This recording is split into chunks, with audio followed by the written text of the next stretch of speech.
50,000 रुपयांच्या वरच्या रकमेचा चेक देत असताना तुम्हाला एक आता नवीन नियम फॉलो करावा लागणार आहे. म्हणजेच ज्यांना चेक देणार आहे त्याचं नाव, त्याचा अकाउंट नंबर, त्याचा आधार नंबर हे तुम्ही बँकेला अगोदरच जाऊन कळवणं गरजेचं आहे.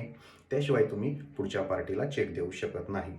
आणि जर तुम्हाला कोणी चेक देत असेल तर त्याची अगोदर माहिती घ्या की चेक देणाऱ्या पार्टीने बँकेमध्ये या संदर्भातली सर्व माहिती दिलेली आहे का. नसेल तर तुमचा चेक हा क्लिअर होणार नाही आहे.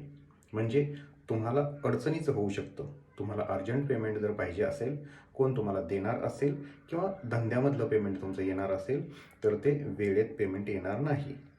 कारण जर बँकेला इन्फॉर्म नसेल तर बँक क्लिअर करणार नाही. असं का? तर याच्या अगोदर जे फ्रॉड होत होते आणि बँकेला सुद्धा कोर्टामध्ये चकरा माराव्या लागत होत्या, याच्यासाठी या नवीन नियमांची अंमलबजावणी केलेली आहे. थँक्यू.